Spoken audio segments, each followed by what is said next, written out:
बिस्मिल्लाहिर्रहमानिर्रहीम, अस्सलाम वालेकुम। आप देख रहे हैं program news today with Tanzeela Mazhar. Program में आपको खुशामदीद कहते हैं जी। आज हमने बात करनी है पाकिस्तान की मुआशी सूरत हाल के हवाले से। आवाम महंगाई से कितने तंग हैं और इस महंगाई का कोई इलाज है या नहीं। लेकिन उससे पहले जो आज की एक और अहम डेवलपमेंट है, कुछ उस पर बात कर लेते हैं। न्यूजीलैंड की टीम जिसने अचानक अपना दौरा मुलतवी कर दिया, पाकिस्तान में मौजूद रही। 4 दिन उन्होंने प्रैक्टिस की और पाकिस्तान का इमेज ख़राब करने की एक तरह से साजिश नज़र आती है, क्योंकि स्टेट लेवल की सिक्योरिटी थी, प्रोटोकॉल था, कोई ऐसा मसला नहीं था। बहरहाल जी, ये सीरीज़ मुलतवी हो गई है और ये बदकिस्मती की बात है।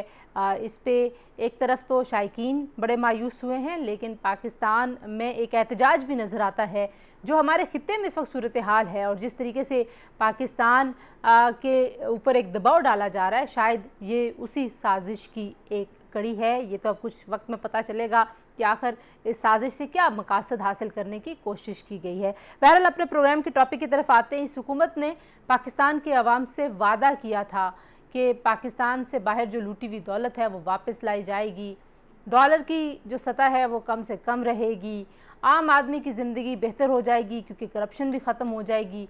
लेकिन हम देखते हैं कि जो अहम चीज़ें हैं, अशाया खुर्दोनोश है, जो एक आम आदमी का किचन चलता है, जो उसके खाने की चीज़ें हैं, 30 से 50% उन अशिया की कीमतों में इजाफा हुआ। वो पेट्रोल की कीमतें जिनको PTI जब अपोजिशन में थी पेट्रोल बम कहती थी, वो बम एक बार फिर आवाम के सर पर फेंका गया है। फवाद चौधरी साहब कहते हैं जी कि रीजन में कम है कीमतें। ये स्टेटमेंट उनकी फैक्चुअली करेक्ट है, लेकिन क्या आम आदमी आपकी इस कंपैरिजन को सुन के खामोश होकर बैठ जाएगा? आम आदमी को ये हुकूमत रिलीफ कब देगी? और हमारी इकॉनमी में आखिर ऐसे मसले क्या हैं? बार बार पॉलिसीज़ चेंज होती हैं, हम देखते हैं इस हुकूमत ने बार बार टीम्स चेंज की हैं, इसके बावजूद महंगाई का जिन ना तो इस हुकूमत के काबू में आया है और ना ही लगता है कि आइंदा आने वाले दिनों में ये जिन को काबू करने में कामयाब होगी हुकूमत। तो वो जो मसाइल हैं हमारी मईशत में, इस हुकूमत की पॉलिसियों में, इस हुकूमत की मुआशी सिमत में, आज उस पर बात करेंगे जी। मेरे साथ जो पैनल मौजूद है उनसे आपका तारुफ करवा देते हैं। हमारे साथ मौजूद हैं डॉक्टर आबिद क़य्यूम सुलैरी साहब, SDPI के एग्जीक्यूटिव डायरेक्टर हैं जी, सरबराह हैं और पाकिस्तान के मायनाज माहिर मईशत हैं। बहुत शुक्रिया डॉक्टर साहब, आपने हमें ज्वाइन किया। मिर्ज़ा इख्तियार बेग साहब हमारे साथ मौजूद हैं, पाकिस्तान की मारूफ बिजनेसमैन पर्सनैलिटी हैं जी और इकॉनमिस्ट हैं। बहुत शुक्रिया डॉक्टर साहब। और हमारे साथ मौजूद हैं डॉक्टर कैस असलम साहब, जो कि मारूफ इकॉनमिस्ट हैं। डॉक्टर साहब, आपका भी बहुत शुक्रिया। गुफ्तगू का आगाज़ में डॉक्टर आबिद सुलैरी साहब आपसे करना चाहूँगी। हम अगर पाकिस्तान की मुआशी तरक्की को देखें और ओवर द डेकेड्स देखें तो किसी वक्त हमें लगता है कि हम शायद वाकई वो ग्रोथ वाली इकॉनमी हैं, लेकिन बार बार वापसी का सफ़र होना शुरू हो जाता है। 2 स्टेप्स फॉरवर्ड होते हैं और फिर 4-5 कदम हम पीछे आने लगते हैं। वजह क्या है? और PTI की हुकूमत के लिए आप बड़ा चैलेंज महंगाई को ही देखते हैं या आपको लगता है कि उनकी सिमत में भी कोई मसला है? जी शुक्रिया तंजीला। मेरा ख्याल मुख्तसर और नॉन टेक्निकल अगर मैं बात करूं तो हमारी ग्रोथ में मसला ये है कि जब हम ग्रो करना शुरू होते हैं तो फिर हमें अंदाज़ा होता है कि पाकिस्तान में जो एक मैन्युफैक्चरिंग बेस्ड है, जो एक इंडस्ट्रियल बेस्ड है, वो तो है ही नहीं। तो हमें फिर इम्पोर्ट की तरफ जाना पड़ता है और जो ही हम जितना ज़्यादा, जब भी हम 4.5% से ऊपर ग्रो करते हैं तो हमारी इम्पोर्ट्स बढ़ जाती हैं और वो इम्पोर्ट्स जो होती हैं वो नॉन सस्टेनेबल इसलिए हो जाती हैं कि हमारे पास डॉलर्स नहीं होते। तो फिर ये इसकी मिसाल जो है लेमैन लैंग्वेज में वो यही दी जा सकती है कि पुरानी गाड़ी को जब आप मोटरवे पर दौड़ाते हैं तो उसका रेडिएटर गर्म होना शुरू हो जाता है और थोड़ी देर के बाद आपको लगता है कि भाई अब स्पीड जो है वो कम करना पड़ेगी। तो हमारे साथ यही मसला रहता है कि जब हम ग्रो करते हैं 4.5% से ऊपर तो आपकी जो डिमांड है वो बढ़ती है। जब डिमांड बढ़ती है, क्योंकि वो डोमेस्टिक रिसोर्सेज से पूरी नहीं हो रही होती, इंपोर्ट बढ़ जाती है। जब इंपोर्ट बढ़ती है पता चलता है कि डॉलर नहीं है, तो बैलेंस ऑफ पेमेंट का शिकार हो जाएगा या करंट अकाउंट डेफिसिट बढ़ जाएगा और वहां से फिर कहानी शुरू होती है जो कि IMF की तरफ जाती है और बाकी सारी चीजें। इस दफा जो था वो उसके साथ कोविड भी आ गया कि एक तो डिमांड जो है वो थोड़ी सी बड़ी कोविड से रिकवरी के बाद, दूसरी पूरी दुनिया में डिमांड बढ़ गई और उसकी वजह से जो आपकी इंटरनेशनल कमोडिटी प्राइस है, खा वो पेट्रोलियम है, खा वो आपकी पाम ऑयल है, खा वो गाड़ियां हैं, वो दालें हैं, वो टेलीफोन है, कोई भी चीज़ है, सरिया है, तो हर चीज़ की कीमत उसी तनासब से बढ़ गई है। लेकिन डॉक्टर साहब, हुकूमत ये कहती है बार बार कि हम रीजन में फिर भी कम से कम कीमतों पे हैं। यू थिंक नहीं कि मैं ये जस्टिफाई करती है, चाहे ये फैक्चुअली करेक्ट है ये स्टेटमेंट, इसके देखो, बावजूद भी क्या आम आदमी को जस्टिफाई करता है ये? अभी अभी कीमतों की बात तो मैं कर ही नहीं रहा, मैं तो सिर्फ आपकी ग्रोथ की बात कर रहा हूँ कि हम्म। ग्रोथ जो है वो जब बढ़ती है तो फिर ब्रेक क्यों लगती है। कीमतों की जब आप बात करते हैं तो कीमतें डिपेंड कर रहा है कि उसमें हमारी अपनी पॉलिसीज जो हैं वो मेजर रोल प्ले कर रही हैं। फॉर एग्जांपल, क्या हमें पेट्रोल पे अक्रॉस द बोर्ड सबको सब्सिडी देनी है, या हम टारगेटेड सब्सिडी दें मोटरसाइकिल वाले को, चिंची वाले को, रिक्शा वाले को, थ्री व्हीलर वाले को, छोटी गाड़ी वाले को। अगर आप प्राडो चलाती हैं और मेरे पास मोटरसाइकिल है, जितना आपका एक दिन का पेट्रोल चलेगा मेरा शायद वो 10 दिन का पेट्रोल होगा। और जब आप अक्रॉस द बोर्ड सब्सिडी देंगे तो फायदा कौन उठा रहा है? जो ज्यादा कंज्यूम कर रहा है। And same is with electricity, same is with other. तो शायद हमें थोड़ा सा इसको भी देखना होगा। ठीक है, अच्छा जो मैं कि वापस आती हूँ आपके पास कि ये पॉलिसीज़ क्यों दुरुस्त नहीं हो पाई, क्योंकि हुकूमत तो नई है इख्तियार बेग साहब, और ये पहली बार हुकूमत कर रहे हैं, लेकिन टीम तो पुरानी है, लोग तो वही बार बार यहाँ पे आए, चाहे वो एडवाइज़र्स हों, चाहे वो मिनिस्टर्स हों, जो कि पहले पाकिस्तान की मैशत चलाते रहे हैं। जबकि खान साहब ने कहा था कि मैंने तो सारा होमवर्क किया हुआ है और मैं तो 90 से 100 दिन के अंदर अंदर जो मामलात हैं वो दुरुस्त कर लूँगा। आपको भी लगता है कि डायरेक्शन में प्रॉब्लम है, पीटीआई की टीम का मसला है, किस चीज़ का मसला है कि हम मसाइल को वहीं पे रख के अभी भी देख रहे हैं? उठाया है, ये बात बिल्कुल सही है कि ज्यादातर लोग सीजन और पुराने गुजरा रहे हैं जो मुख्तलिफ हुकूमतों के साथ काम करते रहे हैं, लेकिन पीटीआई में एक उनका ड्यूरेशन जो है वो बड़ा छोटा छोटा है। मिसाल के तौर पे फाइनेंस मिनिस्टर जो है वो अब मुसलसल 6-6 महीने के बाद बदले हैं, जो सबसे सेंसिटिव पोजीशन होती है। चेयरमैन एफबीआर 7 बार बदले जा चुके हैं या 6 बार बदले जा चुके हैं। तो एक चीज जो मुझे नजर आती है कि मुझे कोई शक उनकी नीयत पे नहीं है इमरान साहब की, लेकिन टीम नहीं है उनके पास, और वो टीम जो तवातर के साथ, कंसिस्टेंसी के साथ, तसलसल के साथ पॉलिसीज न सिर्फ बनाए बल्कि उस पर अमल दरामद करे। जब वो पॉलिसी बन के ऐलान होता है तो उनके जाने का वक्त हो जाता है, कोई नया आदमी आ जाता है, और उसमें फिर डेफिनेटली उनकी स्ट्रेटजी, उनकी अप्रोच जो है वो पहले वाले से डिफरेंट होती है। तो इस वक्त मेरे नजदीक अगर आप पूछें, जो सबसे बड़ा इशू है वो यही है कि इनकी टीम एडॉक बेसिस पे सब काम कर रही है, और उनके इतनी तेजी से इसमें चेंजेस हैं कि वो इम्प्लीमेंटेशन या एग्जीक्यूशन के प्रोसेस को उसमें मौसम तरीके से नहीं कर पा रहा है, और फिर उसमें कुछ आने वाले में अपने भी उसकी एक सोच, हिकमत अमली होती है। तो इसलिए पॉलिसियों का जो है तसलसल मुझे नहीं नजर आ रहा। दूसरी चीज ये है कि इसमें जैसे डॉलर की आपने देखा जब ये हुकूमत आई थी तो इन्होंने 35% डिवैल्यू करके डॉलर 168 रुपए पे ले गए थे, और मार्केट 13.25% पे ले गए थे कि टाइट मॉनेटरी पॉलिसी करेंगे और उस तरह से वो इकोनॉमी को कंट्रोल करेंगे, जिसको ट्रेड जो डेफिसिट था उसको भी उन्होंने कंट्रोल करना था क्योंकि इम्पोर्ट बहुत बड़ी हुई थी। लेकिन फिर बाद में इन्होंने रियलाइज किया कि इससे तो ग्रोथ ही बंद हो गई है, न्यू इंडस्ट्रियलाइजेशन खत्म हो गया है, लोग कोई पैसा लगाने को तैयार नहीं है। 16% मार्कअप पे क्या कोई इन्वेस्टमेंट करेगा, क्या बैंक को वापस करेगा, और फिर महंगाई बढ़ी। हमारे फॉरेन डेट जो थे वो रातों रात जो 10-15% बढ़ गए, वो आपको जब रियलाइज हुआ तो इन्होंने फिर रिवर्स की, इन्होंने रेगुलेटरी ड्यूटियां हटाई, इन्होंने इंपोर्ट को बूस्ट दिया जीडीपी को बढ़ाने के लिए। जब इंपोर्ट को बूस्ट दिया जीडीपी बढ़ाने के लिए, तो आपने ये देखा कि एक्सपोर्ट तो वही कांस्टेंट मोरलेस है 25-26 बिलियन, इंपोर्ट आप ये देख रहे हैं 2 महीने में $7.5 बिलियन हो गई है, सिर्फ 2 महीने में, जुलाई और अगस्त में। तो ये इनका जो डेफिसिट था वो अब अफोर्डेबल नहीं था, बैलेंस ऑफ पेमेंट। ठीक है डॉक्टर साहब, मैं आपके पास वापस आऊंगी जिन चीज़ों की तरफ आपने निशानदेही की है, लेकिन जो मेन बात आप कर रहे हैं वो कह रहे हैं कि पॉलिसी की कंसिस्टेंसी नहीं है। हम जाहिर है ये पॉलिटिकली रिप्रेजेंटेड प्रोग्राम नहीं है, मैं पॉलिटिकल बात तो नहीं करूंगी, लेकिन क्या पॉलिसी है डॉक्टर कैस, अगर मैं आपसे पूछूं, आपको लगता है कि इस हुकूमत के पास मईशत को बेहतर करने के लिए, पाकिस्तान को आगे बढ़ाने के लिए इनफैक्ट कोई लॉन्ग रन कोई पॉलिसी है वेल कंसिडर्ड? मैं सबसे पहले तो अपने दोनों कोलीग से एग्री कर रहा हूँ। बहुत खूबसूरत तरीके से उन्होंने चीज़ें बता दी हैं। पॉलिसी नहीं है, कंसिस्टेंसी क्या मैं ज़रा अगर इजाज़त दें तो ये कहना चाहता हूँ कि ख़राबी ओवरऑल पिक्चर में है। हम्म। आपकी जो चारों फैक्टर्स ऑफ प्रोडक्शन हैं, लैंड हाईली अनप्रोडक्टिव हो गई हुई है, आपकी एग्रीकल्चर श्रिंक कर गई है अब 12-13% पे, और उसमें जो है फार्मिंग वो 8% के करीब है। आपकी labour productivity one of the lowest है इन द रीजन, और वो हमेशा से है। आपकी टेक्नोलॉजी नहीं है, आपकी यूनिवर्सिटीज़ कोई रिसर्च नहीं प्रोड्यूस कर रही हैं, आपकी गवर्नमेंट भी कोई रिसर्च नहीं प्रोड्यूस कर रही है, आपकी प्राइवेट सेक्टर भी कोई उस किस्म की रिसर्च नहीं प्रोड्यूस कर रही।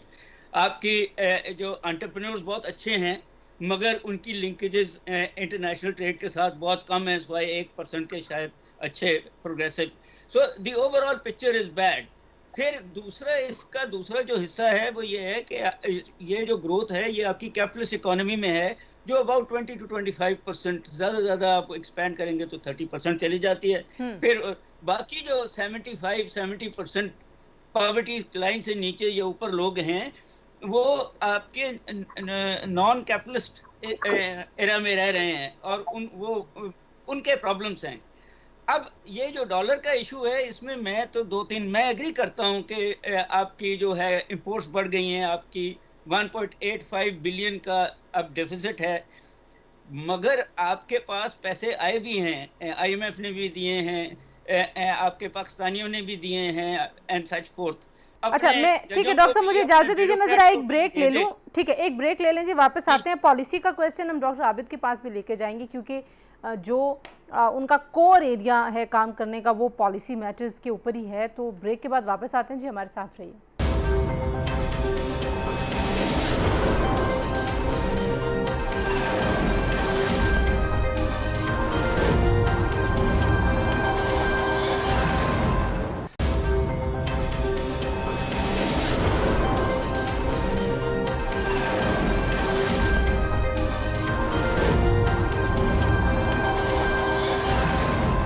जी, वेलकम बैक टू प्रोग्राम। हम बात कर रहे हैं मुआशी सूरत हाल की। डॉक्टर साहब, आपने बात सुनी है इख्तियार बेग साहब की भी और डॉक्टर कैस की भी। आपको लगता है कि पॉलिसी है, क्योंकि इस हुकूमत की नीश अगर हम बात करें तो वो बड़े बड़े क्लेम्स थे जो आम आदमी को बहुत ज़्यादा चार्म किया, जिनको ये कहा गया कि बहुत जल्दी ये इस मुल्क में इनकलाब आ जाना है, जो बाहर लूटी हुई दौलत है वो भी वापस आ जाएगी, फिर बाहर से जो पाकिस्तानी बाहर मुकीम हैं उनका भी क्योंकि ट्रस्ट ज़्यादा इस हुकूमत के ऊपर, तो बहुत ज़्यादा पैसा आना शुरू हो जाएगा। अभी ज़ाहिर है जो बैरूनी तरसीलात हैं वो बेहतर हैं हमारे पास, लेकिन इसके बावजूद आपको पॉलिसी कहीं नज़र आती है इन क्लेम्स के अलावा, या इन क्लेम्स को हम पॉलिसी कंसिडर करें, क्या करें? देखिए तंजीला, ये तीसरी मुसलसल मुंतखब हुकूमत है पाकिस्तान की तारीख में, और अगर मैं इन 3 हुकूमतों को देखूं तो जो पहली और इस हुकूमत को जो हिट हुआ है वो हुआ है बिजनेस अन यूजुअल। पीपल्स पार्टी गवर्नमेंट जो है, वो जो फ्लड आया था पीपल्स पार्टी गवर्नमेंट में, वो इतना शदीद था कि उसके बाद गवर्नमेंट जो है वो उससे उठ नहीं पाई। इस हुकूमत में ये स्ट्रक्चरल रिफॉर्म के था इनका कि जी हम आएंगे, सारे स्ट्रक्चर्स को रिफॉर्म करेंगे, लेकिन पहला साल जो था वो तो इस बहस में गुजर गया कि IMF के पास जाना या नहीं जाना, और जब IMF के पास चले ही गए तो उसके बाद कोविड ने हिट किया, और वो तमाम चीज़ें जो कि होना चाहिए थी IMF में होते या ना होते, और मेरा इशारा ये है जो ब्लैक होल्स हैं हमारी इकोनॉमी में, खा वो आपका है loss making public sector enterprises हैं, या वो लीड कैप्चर है, या आपके जो इस वक्त अनप्रोडक्टिव एक्सपेंडिचर्स हैं, वो सारी चीज़ें जो थी वो कोविड की वजह से हुकूमत जो है वो नहीं कर पाई। क्योंकि हुकूमत को जब भी नई हुकूमत आती है, पहला साल होता है उसके पास नॉन पॉपुलर डिसीजन लेने का, उस वक्त हर चीज़ जो है वो पिछड़ों पे डाल के हुकूमतें जो हैं वो बड़े आराम से सख्त फैसले कर सकती हैं, ताकि अगले 2-3 साल जो है वो अपने एजेंडा को इम्प्लीमेंट करें, और टूवर्ड्स इलेक्शन वो दोबारा से एक एक्सपेंशनरी पॉलिसी, रिलैक्स पॉलिसी पे आ जाती हैं कि जी अब वोटर को खुश करने का वक्त आ गया है। तो ये जो 2 साल कोविड में ज़ाया हुए, अब इस वक्त अगर गवर्नमेंट आज अपनी एक्सपेंशनरी पॉलिसी ख़त्म करना चाहे तो इट्स नॉट द टाइम।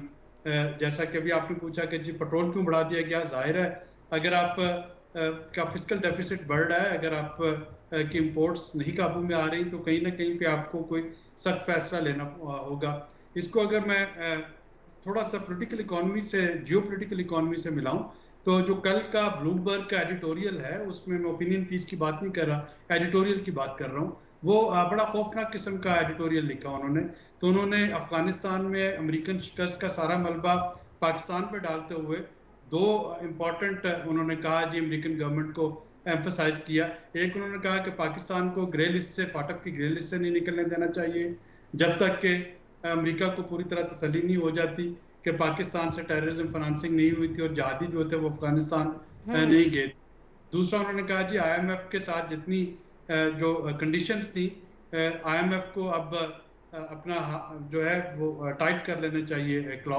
तो जो एक्टिविटी आप देख रहे हैं पाकिस्तान के जो हमारे डिप्लोमेटिक फ्रंट पे और फॉरेन ऑफिस की, आपको लगता है कि ये पॉलिटिकल इकोनॉमी को जहन में रखते हुए ये एक्टिविटी हो रही है? क्योंकि पॉलिटिकल इकोनॉमी वो करना पड़ेगी जब आपको एक तरफ से कंप्लीट लैक ऑफ ट्रस्ट का मुजाहरा कर दिया जाए आप पे।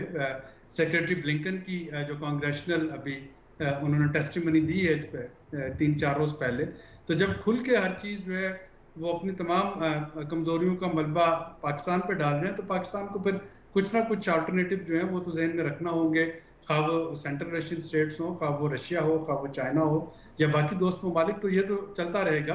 डॉक्टर कैस, जो डॉक्टर आबिद अभी बात कर रहे हैं, ज़ाहिर है एक आम आदमी के लिए तो ये बहुत, हम जब भी इकॉनमी को डिस्कस करते हैं तो वो बहुत टेक्निकल टर्म्स में हो जाता है, लेकिन एक आम आदमी को रिलीफ नज़र आता है जब उस जो ट्रिकल डाउन इफ़ेक्ट होता है किसी भी इकनॉमिक पॉलिसी का जिससे आम आदमी को फ़ायदा हो रहा हो। आपको लगता है कि ये एक्सपेंशन की पॉलिसी के तहत ही बस जब वोट नज़दीक आएंगे, इलेक्शन नज़दीक आएगा, या अभी जैसे एक देखा हमने हुकूमत की तरफ से एक सब्सिडीज़ देने के लिए डायरेक्ट और टारगेटेड सब्सिडीज़ देना कुछ चीज़ों की कीमतों के ऊपर, इस तरह के फ़ैसलों से आवाम को राज़ी करते रहेंगे और जो प्रॉब्लम्स हैं, जो ब्लैक होल्स जिनकी तरफ डॉक्टर आबिद इशारा कर रहे हैं, हमारी इकॉनमी के वो एरियाज़ जिनको फ़िक्स करने की ज़रूरत है, वो फ़िक्स कैसे होंगे? देखिए, डॉक्टर आबिद ने बड़ी खूबसूरती से आपको जियो पॉलिटिकल सिनारियो बता दिया और प्रेशर्स बता दिए। मैं भी उन्हीं की तरफ इशारा कर रहा था। मैं ज़रा थोड़ा सा ज़्यादा सख्त था कि ये कह रहा था कि वो अब इंटरवीन भी कर रहे हैं आपकी इकॉनमी में, ये स्पेकुलेटिव डिमांड ऑफ डॉलर बढ़ा के, ये मेरा ख्याल है। बात ये है जी कि इकोनॉमिक्स ट्रेड ऑफ का नाम है। अब सवाल ये है कि आपने अपने फॉरेन दोस्तों को, पुराने दोस्तों को जिसका मतलब IMF और अमेरिका है, उनको खुश करना है, या नए दोस्त जो चाइना, रशिया, जिसकी तरफ डॉक्टर साहब ने इशारा किया है, उनकी तरफ जाना है? असल इशू ये है कि आपने अपनी इकोनॉमी को किसी ऐसे लेवल पे लेके जाना है जो आपके जो सोशल गेन्स हैं उस इकोनॉमिक गेन से वो ट्रांसफ़र हो सके। वो नहीं हो रहा है। इकोनॉमिक ग्रोथ जो है वो कभी सस्टेनेबल हो जाती है, कभी नहीं हो जाती। सो इन अ वे बड़ी सीरियसली आपको पहले तो अपनी टैक्स पॉलिसी पे देखना पड़ेगा कि क्या आपके जो, मैं इनडायरेक्ट टैक्सेस की बात कर रहा हूँ, कि क्या वो ऐसे हैं जो इकोनॉमिक ग्रोथ को कम करते हैं या उसको सस्टेन कर सकते हैं? मेरा ख्याल है कि वो नहीं कर सकते। कहीं ना कहीं आपको SMEs को, बिजनेसेस को रिस्पेक्ट देना पड़ेगा और अपना जो गवर्नमेंट का अपना, मैं डॉक्टर साहब ने शुरू में एक बात की थी, हमारे वो जो सफ़ेद हाथी हैं बहुत सारे गवर्नमेंट के अदारे जो अब ऑडिट भी नहीं कराना चाहते, मेरा ख्याल 12-13 हैं जो पैसे खा रहे हैं, जो चीज़ें कहीं ना कहीं आपको वहाँ से पैसे निकाल के आपको मराहतें देनी पड़ेंगी अपने लेस जो है गरीब लोग या SMEs को, या एक वो लोग जो शायद आपकी एक्सपोर्ट्स बढ़ा सकें नई प्रोडक्ट्स के लिए। सो कहीं ना कहीं आपको ये पॉलिसी लानी पड़ेगी। प्रॉब्लम ये है कि मेरा ख्याल है कि इस गवर्नमेंट ने अपनी प्रोविंशियल गवर्नमेंट्स पे भी डिपेंड किया, जो पंजाब की है, जिन्होंने डिलीवर नहीं किया, जिनकी मैकेनिज्म जो है वो बहुत नाकस है। मैं हमेशा से ये बात कहता हूँ, फिर कहने लगा हूँ कि 19वीं सदी के कानूनों और इंस्टीट्यूशन से आप 21वीं सदी में नहीं जा सकेंगे। आपको बड़ी सीरियसली रिफॉर्म्स लाने पड़ेंगे, आपको बड़ी सीरियसली स्मॉल इन्वेस्टर्स को प्रोटेक्ट करना पड़ेगा और उनको एक ठीक डायरेक्शन है देनी डॉक्टर पड़ेगी। कैस, ये जो सारी बहस है ये तो हम बहुत अरसे से सुन रहे हैं। मिर्ज़ा इख्तियार बेग साहब, ये जो जिससे रेवोल्यूशन आ सकता है, जिससे सेल्फ रिलायंस की पॉलिसी जो है वो प्रमोट हो सकती है, जिसमें हम कहते थे कि एसएमईज़ को प्रमोट किया जाए, फिर हम कहते थे जी कि जो हमारी एक एग्री बेस है उसको आप प्रोटेक्ट करें, फिर हम टैक्स पॉलिसीज़ के ऊपर बड़ी बहसों देखते रहें, गुफ्तगू भी देखते रहें, लेकिन प्रैक्टिकली कुछ हो नहीं सका। आपके ख्याल में रिफॉर्म्स हो क्यों नहीं पा रही हैं? अच्छे से अच्छा बंदा सेलेक्ट किया गया और फिर 4 दिन में उसको निकाल दिया गया। एक बात बड़ी रेलेवेंस है जो मैं बतलाना चाहूंगा कि हमने कुछ सेक्टर्स ऐसे थे जिसके ऊपर प्रायोरिटी वो हमारी नहीं रही, हमने नजरअंदाज किया और उससे भी हमने बुरी तरह मार खा रहे हैं। एग्रीकल्चर सेक्टर को डाउन द ड्रेन जा रहा है। कॉटन के क्रॉप 13 मिलियन बेल को 7.5 मिलियन बेल हुई, फिर इंपोर्ट करना पड़ा, फिर बिलियंस ऑफ डॉलर की इंपोर्ट कॉस्ट में गए। इसी तरह फूड ग्रेन जो हम पहले नेट एक्सपोर्टर होते थे अब वो नेट इंपोर्टर हो गए हैं। हम शुगर भी इंपोर्ट कर रहे हैं, हम बीट भी इंपोर्ट कर रहे हैं, खुर्दनी तेल भी इंपोर्ट कर रहे हैं। तो ये एक बड़ा सेटबैक है जिसको हमें देखना है। पाकिस्तान के जो वजूद था वो एक ज़राई सनती पाकिस्तान था। ये ज़राअत से जो चीज़ पैदा हो सनत में यूज करके आप अपने रॉ मटेरियल के तौर पे उसको एक्सपोर्ट करें वैल्यू एडिशन करके, वो नहीं हो रहा है और आपका इंपोर्ट बिल बढ़ गया है। एक चीज, दूसरी चीज ये है कि एक्सपोर्ट्स आपके बढ़ के नहीं दे रही, वही 26 बिलियन पे रह गई हैं, जबकि इंपोर्ट का आपका ह्यूज डेफिसिट है। अब आप इंपोर्ट को अगर कम करते हैं रेगुलेटरी ड्यूटी लगा से तो आपके रेवेन्यू कलेक्शन कम होता है और आपकी जीडीपी जो है वो कम हो जाती है। और ये बात कर रहे हैं 5% और 6% जीडीपी, तो उसके लिए वो इंपोर्ट को भी कंटेन नहीं कर सकते। और जब वो नहीं करेंगे तो इन्हें असूलन तो जो most reliable mode of earning foreign exchange है वो एक्सपोर्ट है। एक्सपोर्ट को बढ़ाना है। अल्लाह ताला ने खुद ही ओवरसीज पाकिस्तानी से कोई 29.4 बिलियन डॉलर की रेमिटेंसेस इनको दे दी हैं। जैसे नजी साहब ने कहा डोनर्स एजेंसी से ऑलरेडी ले रहे हैं, एसडीआर में भी 2.4 बिलियन डॉलर इनको मिला है। अब ये बड़े खुशी से बातें करते हैं जी आरडी अकाउंट की, जो डिजिटल रोशन पाकिस्तान अकाउंट है 2 बिलियन डॉलर आ गए। ओ भाई वो तो कंटीजेंट लायबिलिटी, यानी वो तो आपने वापस देना है। मेरा अगर अकाउंट में कुछ पैसे पड़े हैं वो बैंक के नहीं है, कल सुबह मैं निकाल सकता हूँ उसको, नहीं निकालूं तो मैं नहीं निकालूं। तो ये एक जरा सी है कि इसमें हमें एक्चुअल अपने फॉरेन एक्सचेंज रिजर्व के लेवल को, इसमें सॉफ्ट लोन भी है, दोस्त जो ममालिक हैं जिसमें सऊदी अरब का 1 बिलियन है, 2 बिलियन यूई का है, चाइना का भी 2 से प्लस है, जो रिन्यूएबल कर रहे हैं हम, क्योंकि हमें फॉरेन रिजर्व मेंटेन करने हैं आईएमएफ को दिखाने के लिए ये 5 या 6 महीने के हैं। तो हम हर जगह फायर फाइटिंग से सब काम कर रहे हैं, लॉन्ग टर्म पॉलिसी कोई नहीं है, एडॉक मेजर्स लिए जा रहे हैं। एक चीज करते हैं तो उनका साइड इफेक्ट भी, एंटीबायोटिक खाएंगे तो थोड़ा सा आपको आएगा, वो नजर आने लगता है। तो ये एक कंसिस्टेंट लॉन्ग टर्म व्यू लेके पॉलिसीज को नहीं चला जा रहा है। ठीक है डॉक्टर साहब, आप जरा यहीं रुकिए, एक ब्रेक लेते हैं, ब्रेक के बाद मैं वापस ठीक है मैं पहले आपके पास आऊंगी डॉक्टर इख्तियार बेग। और आप सब ने, जाहिर है मुझे पता है कि जब हम इकॉनमी को डिस्कस कर रहे हैं तो प्रॉब्लम्स बहुत ज़्यादा हैं, मसाइल को हाईलाइट करना ज़रूरी है, क्योंकि जब तक आप प्रॉब्लम एरियाज़ को आइडेंटिफाई नहीं करते, जब तक आप बीमारी का डायग्नोसिस नहीं करते, तब तक इलाज नहीं होता। तो अब अपने पैनल से पूछेंगे इलाज क्या है, ये जो मसाइल आप सारे लोग जिसकी निशानदेही कर रहे हैं, कोई इलाज है या नहीं। ब्रेक के बाद इस पर बात करते हैं, हमारे साथ रहिए।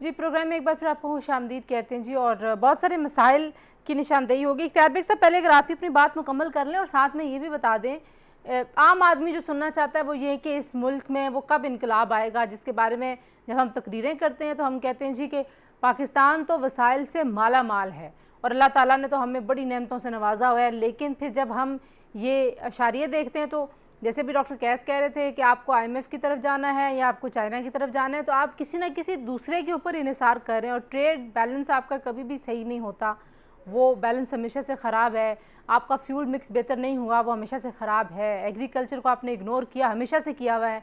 तो क्या फिर ये माफियाज के लिए मुल्क है? फिर आम लोग क्या करें? देखिए तंजीला, पहली चीज तो ये, अगर आप इकोनॉमी की कंपोजिशन देखें तो 62% ट्रेडिंग यानी जिसको सर्विस सेक्टर कहते हैं पहुंच गया है।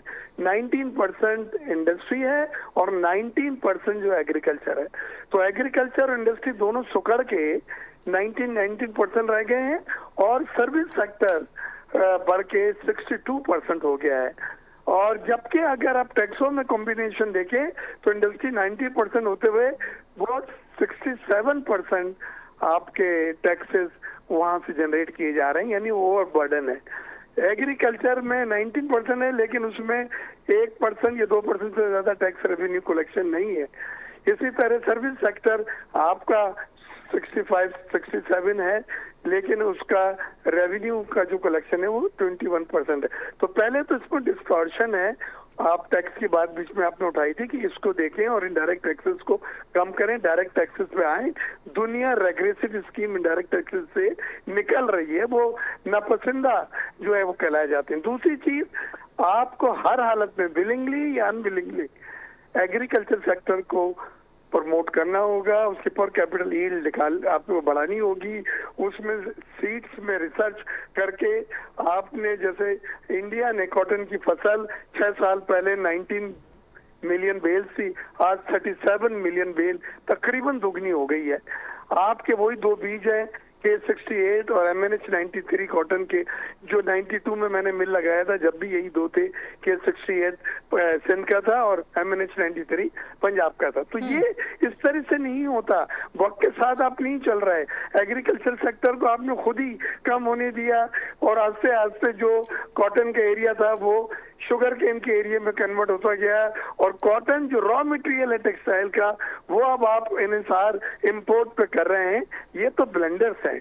और आपको जो फूड ग्रेन पाकिस्तान में सेल्फ रिलायंस हमेशा से रहा है, हमें खाने पीने की चीजें मंगानी नहीं पड़ती थी इंपोर्ट, बल्कि हम एक्सपोर्ट करते थे। चावल हम एक्सपोर्ट करते थे, गेहूं हम एक्सपोर्ट करते थे, शुगर हमें फ्रूट करते थे। अब ये क्या ऐसा आफत पड़ गई है कि आप ये चीजें भी इंपोर्ट कर रहे हैं, जबकि आपकी फॉरेन रिजर्व अलाउ और इजाजत नहीं देते इतनी आपको कि फूड ग्रेन भी इंपोर्ट करें, आप वैक्सीन भी इंपोर्ट करें, आप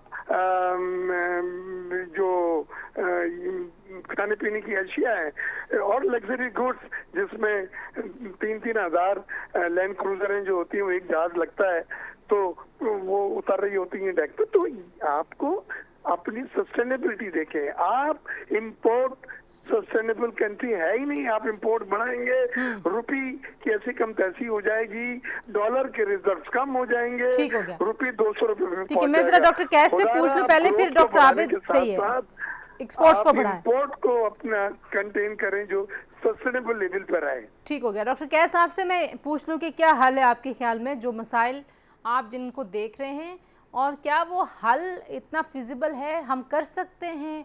कोई शॉर्ट टर्म में, कोई मिड टर्म में, कोई लॉन्ग टर्म में, क्या हल है आपके ख्याल में? देखें, बात ये है कि मेरा ये ख्याल है कि हमें जो आपके अपर क्लासेस हैं उनसे उनकी सपोर्ट से निकल के हमें अब middle classes and lower middle classes, specially मैं SMEs की बात कर रहा हूँ और एक्सपोर्टेबल्स की बात कर रहा हूँ, की तरफ जाना पड़ेगा। मैं एग्री करता हूँ कि पाकिस्तान कोई फूड सिक्योरिटी चाहिए, बट मैं इस बात पे एग्री नहीं करता कि अब हम एग्रीकल्चर रॉ मटेरियल पे डिपेंड करें जो 6 महीने ले और फिर आप उनको एक्सपोर्ट करें या उनके प्रोडक्ट्स को एक्सपोर्ट करें। आपके पास अब सर्विस सेक्टर बहुत बड़ा है, उसको किसी न किसी तरीके से आप टैक्सेबल भी बनाएं, मगर आप एक्सपोर्टेबल बनाएं। आपके पास अब बड़ी सीरियस आपने ट्रांसफॉर्मेशन कर ली हुई है। इंडस्ट्री आपको दे सकती है एम्प्लॉयमेंट, मगर वहाँ भी आप नई इंडस्ट्री लगाएंगे तो वो कैपिटल इंटेंसिव लगेगी अगर ग्रोथ चाहिए, लेबर इंटेंसिव नहीं होगी। सो आई थिंक SMEs ही हैं जो लेबर इंटेंसिव भी रहेंगी और एक्सपोर्ट भी कर सकेंगी और to that extent service sector जिसके ऊपर आपको रिलाई करना पड़ेगा सस्टेनेबल होने के लिए। ठीक है, आप कह रहे हैं कि स्मॉल मीडियम एंटरप्राइजेज जो हैं उसकी तरफ और वो एक्सपोर्टेबल भी होनी चाहिए और सस्टेनेबल भी होनी चाहिए। अच्छा, बिल्कुल ठीक हो गया जी।